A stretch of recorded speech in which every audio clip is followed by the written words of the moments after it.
السلام علیکم ورحمۃ اللہ وبرکاتہ۔ اعوذ باللہ من الشیطان الرجیم، بسم اللہ الرحمن الرحیم۔ ونادى اصحاب الجنة اصحاب النار ان قد وجدنا ما وعدنا ربنا حقا فهل وجدتم ما وعد ربكم حقا قالوا نعم فأذن مؤذن بينهم اللعنة الله على الظالمين الذين يصدون عن سبيل الله ويبغونها عوجا وهم بالآخرة كافرون۔ اور جنتی لوگ جہنمیوں کو پکار کر کہیں گے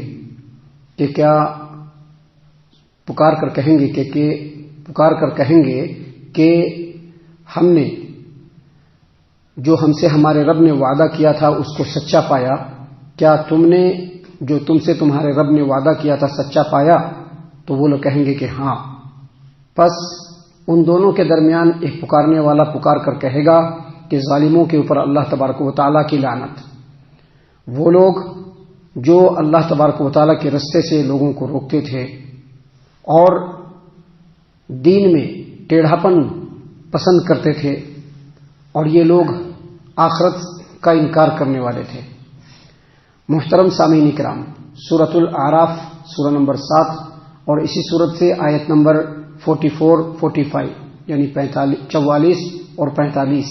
یہ دو آیات آپ کے سامنے تلاوت کی گئی اور دونوں آیتوں کا ترجمہ بھی آپ کی خدمت میں پیش کیا گیا۔ سامعین کرام، پہلی آیت کریمہ میں اللہ تبارک و تعالیٰ نے یہ بتلایا ہے، یہ خبر دی ہے کہ جب جنتی جنت کے اندر چلے جائیں گے اور جہنمی جہنم کے اندر چلے جائیں گے تو جنتی لوگ جہنمیوں سے پوچھیں گے کہ کیا بتلاؤ، ہم سے ہمارے رب نے جو وعدہ کیا تھا اس کو ہم نے بالکل سچا پا لیا، کہ ہمیں جنت مل گئی، اللہ کی نعمتوں سے ہم شاد کام ہو گئے، کیونکہ ہم نے دنیا میں اللہ تبارک و تعالیٰ کی اطاعت و فرما برداری کی تھی۔ تم لوگوں کے رب نے جو وعدہ کیا تھا کیا تم نے اس کو سچا پایا؟ کیونکہ تم بھی اللہ تبارک و تعالیٰ کا انکار کرنے والے، اللہ تبارک و تعالیٰ کے حکموں کی نافرمانی کرنے والے، سرکشی اور بغاوت کی راہ اختیار کرنے والے تھے، تو کیا تم نے اس وعدے کو سچا پایا جو تم سے تمہارے رب نے کیا تھا؟ تو جہنمی بھی کہیں گے کہ ہاں۔ تو اسی درمیان ایک پکارنے والا پکار کر کہے گا کہ ظالموں کے اوپر اللہ تبارک و تعالیٰ کی لعنت۔ سامعین کرام، اس آیت کریمہ سے کچھ باتیں سمجھ میں آتی ہے۔ پہلی بات یہ کہ جنت اور جہنم ہے، اس کا جو فاصلہ ہے، جیسا کہ دوسرے دلیلوں سے ثابت ہوتا ہے، اس قدر زیادہ فاصلہ ہے، اتنی دوری ہے کہ اس دوری کا تصور ہم اس دنیا کی زندگی میں نہیں کر سکتے۔ لیکن اس کے باوجود جنتی اور جہنمی بات چیت کریں گے ایک دوسرے سے۔ اس سے یہ پتہ چلتا ہے کہ وہاں یعنی اس دنیا کی زندگی کے ختم ہونے کے بعد جب آدمی آخرت کی دوسری زندگی میں جائے گا تو وہاں پر سننے اور دیکھنے کی جو طاقت ہے اس دنیا کی زندگی سے کئی گنا زیادہ ہوگا۔ اسی واسطے سے اتنا فاصلہ ہونے کے باوجود جنتی جنت میں رہیں گے اور جہنمی جہنم میں رہیں گے، اس کے باوجود ایک دوسرے کو دیکھ لیں گے، ایک دوسرے سے گفتگو کر لیں گے، بات چیت کر لیں گے۔ اگر اس کو آپ سمجھنا چاہتے ہیں تو آج کے ڈیٹ میں دیکھیے، آج کے ڈیٹ میں موبائل اور انٹرنیٹ، اس کے تھرو دنیا کے ایک کونے میں بیٹھا ہوا آدمی دنیا کے دوسرے کونے میں بیٹھے ہوئے آدمی سے گفتگو بھی کرتا ہے اور سامنے دیکھ بھی لیتا ہے۔ تو یہ ایک ایگزامپل ہے، لیکن وہاں کس طرح سے ہوگا یہ تو اللہ کو بہتر معلوم ہے۔ لیکن دنیا کی زندگی میں جو انسان کو دیکھنے کی طاقت ملی ہے اور جو سننے کی طاقت ملی ہے، یہ یہاں سے کئی گنا زیادہ آخرت میں ہوگا۔ اسی طرح سے وہاں کا جو کمیونیکیشن ہوگا وہ یہاں سے زیادہ سریع تاثیر ہوگا۔ کوئی بھی جنتی جنت کے اندر ہوگا یا جنتیوں کی ایک جماعت جنت کے اندر ہوگی اور وہ چاہیں گے کہ ہم فلاں جو لوگ تھے ہمارے وہ دکھ نہیں رہے، وہ کہاں ہیں، کہیں وہ جہنم میں ہے، تو ان سے وہ بات کرنا چاہیں گے۔ تو اس آیت کریمہ سے بھی اور دوسری آیت سے بھی ثابت ہوتا ہے کہ وہ بات چیت کریں گے۔ مثال کے طور پر سورہ مدثر کے اندر اللہ تبارک و تعالیٰ نے فرمایا کہ جنتی جنت کے اندر ہوں گے اور جہنمی جہنم کے اندر ہوں گے، تو جنتی جہنمیوں سے پوچھیں گے کہ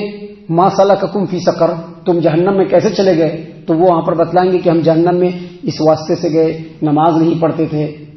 مسکینوں کو کھانا نہیں کھلاتے تھے، بیکار اور فضول کی بحثوں میں لگے رہتے تھے، اللہ اور اس کے رسول کی باتیں ہمارے لیے کوئی معنی نہیں رکھتی تھی، وہ اس طرح کی بات کریں گے۔ تو بالکل اسی طرح کی بات یہاں پر اللہ تبارک و تعالیٰ نے بیان فرمائی کہ جنتی پکار کر کے جہنمی سے کہیں گے، جنتی لوگ پکار کر کے جہنمی لوگوں سے کہیں گے کہ ہم سے جو ہمارے رب نے وعدہ کیا تھا ہم نے تو اس کو سچا پا لیا، کیا تم نے سچا پایا؟ تو وہ لوگ بھی کہیں گے کہ بالکل ہم نے سچا پایا، ہم نے جیسا کرم کیا تھا آج ہم اس کو بھوگ رہے ہیں۔ سامعین کرام، جو بات ہے یہ بالکل وہی بات ہے جیسا کہ حدیث سے ثابت ہے کہ اللہ کے رسول صلی اللہ علیہ وسلم نے جنگ بدر کے بعد، بدر کے اندر جو کفار و مشرکین قتل ہوئے تھے اور ان کی لاش کو ایک گڈھے کے اندر ٹھکانہ لگایا گیا تھا، تو اللہ کے رسول صلی اللہ علیہ وسلم نے اس گڈھے میں جھانک کر کے ان لوگوں سے یہی بات کہی تھی۔ تو عمر بن خطاب رضی اللہ عنہ نے کہا کہ اللہ کے رسول صلی اللہ علیہ وسلم یہ لوگ تو ہلاک ہو چکے ہیں، آپ کن سے پوچھ رہے ہیں؟ یہ تو مر چکے ہیں یہ لوگ۔ تو اللہ کے رسول صلی اللہ علیہ وسلم نے فرمایا قسم اس ذات کی جس کے ہاتھ میں میری جان ہے، یہ لوگ تم لوگوں سے زیادہ سن رہے ہیں لیکن اب جواب دینے کی ان کے پاس طاقت نہیں ہے۔ سامعین کرام، وہی بات ہے جو اللہ تبارک و تعالیٰ نے یہاں پر بیان فرمایا کہ جنتی جہنمیوں سے پوچھیں گے، اور جب پوچھیں گے اور جواب میں جہنمی کہیں گے کہ ہاں ہم نے اپنے رب کے وعدے کو سچا پایا، تو اسی وقت ایک پکارنے والا پکار کر کے کہے گا کہ ظالموں کے اوپر اللہ تبارک و تعالیٰ کی لعنت۔ اس سے یہ پتہ چلا کہ یہ جو کفار و مشرکین یا دنیا پرست یا اللہ تبارک و تعالیٰ کے حکم سے نافرمانی اور سرکشی اور بغاوت کرنے والے لوگ ہیں، ان کو دنیا میں بھی اللہ تبارک و تعالیٰ کی لعنت اور آخرت میں بھی اللہ تبارک و تعالیٰ کی لعنت۔ محترم سامعین کرام، آگے اللہ تبارک و تعالیٰ نے فرمایا کہ ایک پکارنے والا ان دونوں کے درمیان پکار کر کے کہے گا اللعنۃ اللہ علی الظالمین، اللہ کی لعنت ظالموں کے اوپر، الذین یصدون عن سبیل اللہ، وہ ظالم وہ لوگ ہیں جو اللہ کے راستے سے روکتے ہیں، ویبغونها عوجا، اور اللہ کے راستے میں ٹیڑھا پن تلاش کرتے ہیں۔ یہ وہ لوگ تھے جو دنیا کی زندگی میں، یہ وہ لوگ تھے جو دنیا کی زندگی میں اللہ کے راستے سے روکتے تھے اور اللہ تبارک و تعالیٰ کے دین میں اور اللہ تبارک و تعالیٰ کے جنت تک پہنچنے والا جو رستہ ہے دین اسلام، اس میں ٹیڑھاپن تلاش کرتے تھے، اور یہ لوگ آخرت کا انکار کرتے تھے۔ یہ ایسے لوگ ہیں جو صرف کفار مشرکی میں نہیں، مسلمانوں میں بھی پائے جاتے ہیں۔ مسلمانوں میں بھی ایسے لوگ پائے جاتے ہیں جو لوگوں کو سیدھے رستے سے روکنے والے، حق کے رستے سے روکنے والے، اللہ کے کلام کو سننے اور اس پر عمل کرنے سے روکنے والے۔ اور اس میں بھی کچھ لوگ ایسے ہیں جو بظاہر مسلمان ہونے کا دعویٰ کرنے کے باوجود مسلمان اور اسلام کا جو قانون ہے وہ ان کی نظر میں بہتر نہیں ہے۔ آج وہ یہ سمجھتے ہیں کہ عورتوں کو جو گھر میں پردہ کرنے کے لیے کہا گیا ہے یہ دراصل اسلام نے قید کر دیا ہے۔ ان کا یہ ماننا ہے کہ اسلام جس زمانے میں آیا تھا اس زمانے میں اسلام کا قانون تو بہتر تھا، آج کے ڈیٹ میں اسلام کا قانون بہتر نہیں ہے، اسلام کا قانون آج کے ڈیٹ میں چلنے والا نہیں ہے۔ ان کا یہ ماننا ہے کہ ان کا جو کاروبار ہے اور ان کی جو ترقی ہے اس کے لیے سود ضروری ہے۔ آج دیکھیں گے بڑے بڑے بزنس مین لوگ جو مسلمانوں کے اندر بھی پائے جاتے ہیں، وہ اپنے بلیک منی کو وائٹ کرنے کے لیے بینکوں سے لون لیتے ہیں باضابطہ۔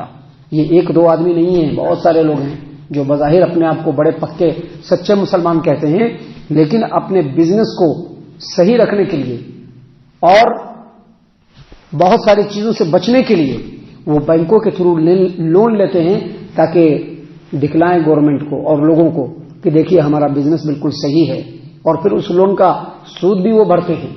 ان کا یہ ماننا ہے کہ بغیر سود کے ہماری معیشت اور ہمارا کاروبار چلنے والا نہیں ہے۔ تو اس طرح کے لوگ ہیں